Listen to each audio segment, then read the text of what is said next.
Hi there. Thank you for tuning in and for sending your questions. I'm Dr. Clelia Lima, nurse practitioner with a passion for wellness. And our topic today is very exciting. And actually, many people have been asking me to talk about it. And I've been kind of like, oh, well, I give in. I'm going to do a series about intermittent fasting because this is a topic that has so many facets, so many different things that we can explore. And I know many people have been very excited about it. So we're going to be talking today about, can intermittent fasting impact your blood pressure? So today's going to be specifically about blood pressure, but we're going to explore other aspects, as we go on with a series on this intermittent fasting. Okay. So intermittent fasting is a very complex topic. It involves so many different aspects of, your health concerns that we'll discuss, little by little. Okay. First, let's define what is intermittent fasting. Okay. So in general, it refers to eating and fasting in different periods. Like, we have restriction of time that you eat, and then you have time of fasting. But there are so many different ways to do it. So there is no just one way to say that's what intermittent fasting is, because there are so many ways to do it. So yeah, we will discuss, today a little bit about these windows of fasting and how it works. So intermittent fasting, first of all, I want to say is not for everyone. We have to be very mindful about risks that you have to discuss with your doctor first. Actually, any diet that you start, you should have your medical professional guiding you and assessing your risks. Okay, so in specifically, this we're talking about for adults. Okay, over 18 years old. If you are pregnant, if you are nursing, that's not for you. If you're recovering for a surgery, that's not for you. Okay, if you have problem with anorexia or any eating disorder, you shouldn't try this. So bulimia, anything that has to do with food anxiety, or any liver problem, kidney disease, and cerebrovascular insufficiency, dementia. So it's a list of conditions that you should not do intermittent fasting, or for that matter, any diet, without your doctor knowing exactly, what you're doing. And besides that, if you take any medication, even if I didn't mention, your condition here, but you take any medication, consult with your doctor first. Okay. If you are in Florida, I'll be happy to see you, because, that's what I do in my office with my patients. But you can consult your own doctor, or whatever, feels more comfortable for you. So many research in the last 10 years, a lot of, research being done about intermittent fasting and benefits of intermittent fasting. So like I said, today we're going to be focusing on intermittent fasting and effects on blood pressure. I read, lots of research about it, but the one that I was really excited about, because it's so recent, was published November 2020 in the Journal of the American Heart Association. So this research was done with over 16,000 subjects. So I like when the research has a large number of people, because then you have more it's more significant when you see the result. So, and the way they did was really fascinating. They divided the over 16,000, subjects in groups. One group was people with high blood pressure that were not treated. Some people have high blood pressure and they don't take medication. So this was one group. The other group was people with high blood pressure being treated with medication. And the third group was people with normal blood pressure. So, and I'm not going to get into the details about how many days or hours of fasting they did, because, it would take, the whole day just to discuss this one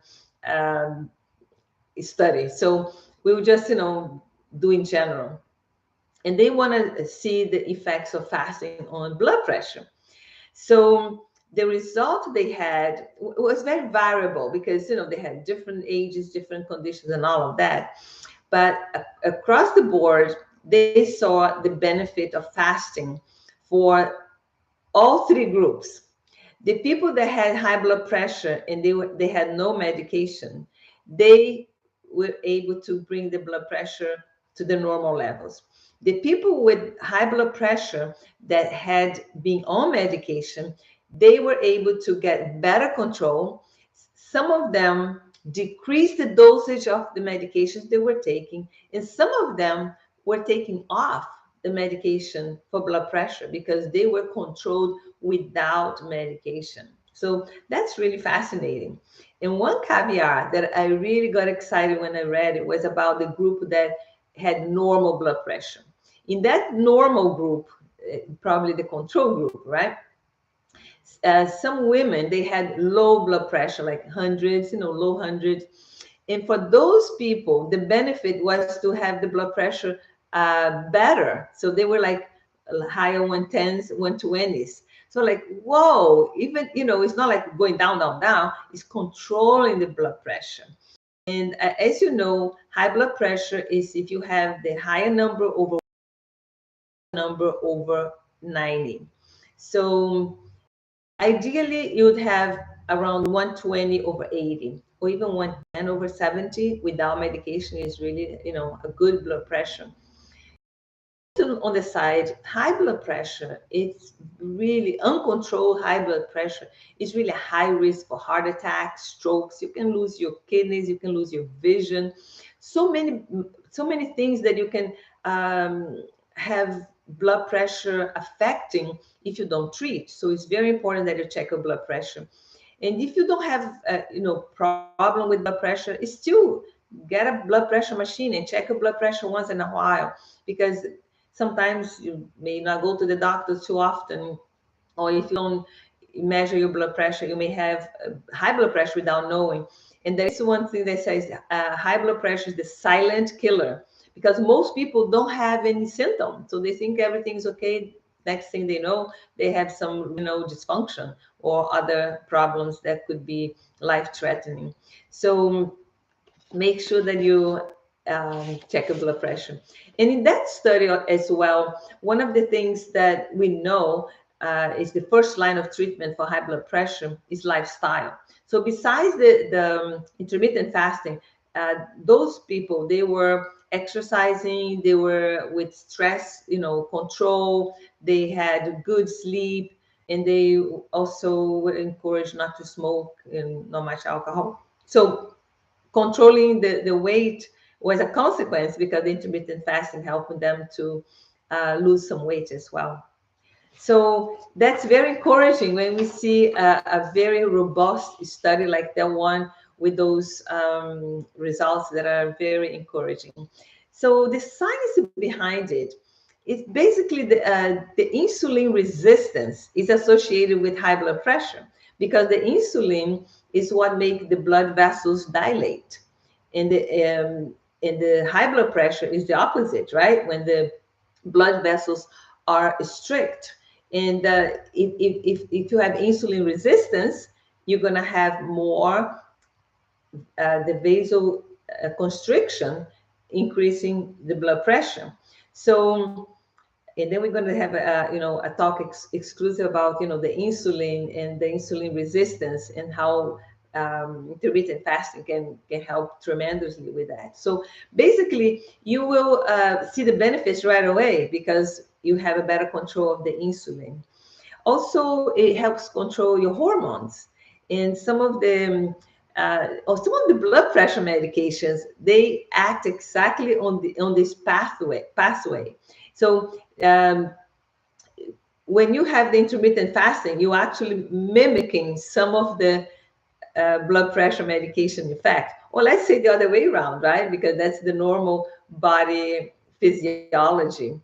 So also, it helps to decrease the catecholamines, the norepinephrine, and those that cause the vasoconstriction. So the intermittent fasting help to control your sympathetic nervous system as well, which is the one that makes you relax and keep your blood vessels dilated to control a good blood pressure.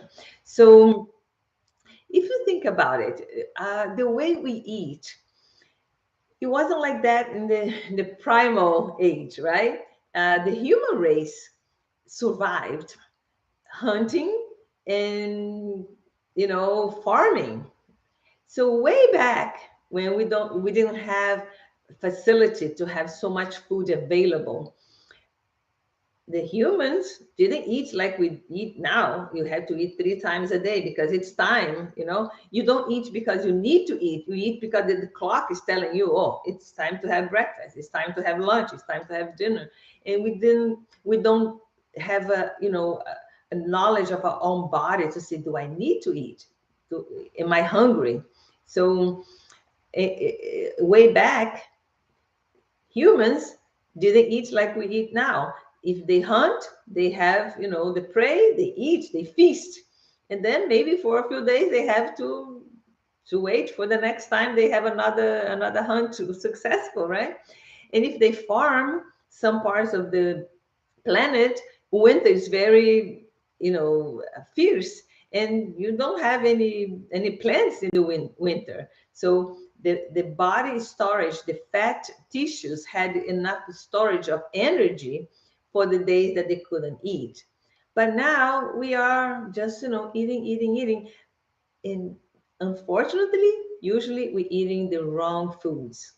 So eating too much, and too much of the, not nutritious food. So we need to put into perspective what is really the need for survival and what is the need for better health, because you want to have quality of life, right? So if you want to start intermittent fasting, and again I say, make sure that you consult with your healthcare provider first. The first recommendation is start slowly, because some people, they get excited, they read about it, oh, I want to lose weight, I want to do that. First of all, I like to say intermittent fasting is not for weight loss. Intermittent fasting is for health. Weight loss is going to be a consequence, and usually is. So if you don't drink enough water, that will be the first assignment. Increase your water intake, because if you're not well hydrated, most likely you're not going to be successful doing any kind of intermittent fasting. Intermittent fasting is fasting from food, not from water. So you need to drink lots of water. And by the way, in the water, fasting includes coffee, tea, any kind of tea, doesn't matter. As long as you don't put any sugar or any cream, it doesn't affect your fasting. But hydration, we're talking about hydration with water, okay? Because anything with caffeine is not hydration. It's actually a diuretic. So just keep that in mind. So if you don't drink at least 8 to 10 cups of water a day, which is about 7 to 100 ounces, or if you want to say in liters, 2 to 3 liters. Personally, I drink 4 liters, which is actually more than that, at least a gallon. So I drink a lot of water, but I always did. So if you don't, go little by little, increase, and then when you're drinking your 8 to 10 cups a day, 100 ounces of water a day, then you can go to the next step. Okay, so they're all stacking. Okay, the next week you can just start by avoiding sugars. And I know that's hard because most of us have, sugar all over different foods and different desserts and things. So avoid sugar for 1 week. And don't be strict on yourself either, because anything that you are too strict, it doesn't last, So be good to yourself in the sense that you relax, okay? You don't have to be perfect. If you do everything we're talking about here 5 days a week, you're good. 2 days you can just do whatever, but 5 days a week, try to stay away from sugar. Okay, and eat lots of fruits and vegetables. Okay. So next week, you're going to avoid processed foods. Some people they like to do together, avoiding sugar and processed food together. If you feel empowered to do that, you can. But I like to do little by little because I like my patients to have success. So if you do it slowly, your success rate is higher. So go ahead, and everything that comes, in a package with a barcode, with a lot of ingredients that you cannot even read the name, those are processed. So if you have fruits, vegetables, things that are fresh, you can eat as much as you want. So avoiding processed food is the next step. The next step after, talking about, another week, you're gonna try to eat your dinner earlier, whatever time is your time, because everything we're talking about here has to be around your lifestyle, your schedule. We cannot just say, oh, everybody's doing the same. There's no way to do that. So you have to make your own choices. So if you have dinner at 8 o'clock in the evening, maybe you want to eat at 7. If you have at 7, maybe at 6. So whatever time works for you, the earlier possible. And then you're going to realize by doing that, you're going to have a window of 12 hours of fasting already, because you're going to go to sleep and then you have a breakfast. If you eat dinner at 6 o'clock in the afternoon, breakfast at 6 o'clock in the morning, right there you're already doing 12-hour fasting. And that's not difficult because you're sleeping most of the time. So try to do that. Okay. Actually, I was doing the 12-hour fasting for many years without calling intermittent fasting, because I'll tell my story, later, because I was very against it, because it took time for me to actually understand and get, into intermittent fasting. So I did that, but I didn't call intermittent fasting. I just didn't like to eat late in the evening. But anyhow, so do your 12-hour intermittent fasting, maybe do 14 hours. So play with your own um, way of doing your things and how you feel about it. Okay. So after you do that, when you feel ready, okay, don't rush yourself. When you feel ready, you start skipping meals. Okay. And by the way, if you're eating 3 meals a day, try not to snack. Okay. Snacking will kind of throw your metabolism in the wrong direction. Okay. So if you're eating your 3 meals a day in the 12-hour window, right? Because if you fast in 12, you have a 12-hour window to eat. Try to skip a meal. Doesn't matter which one, or you don't have to skip the same times a week. Or if you feel empowered, you can skip a meal every day, just random. And you're gonna see how your body feels. Okay, so you are your own master right now.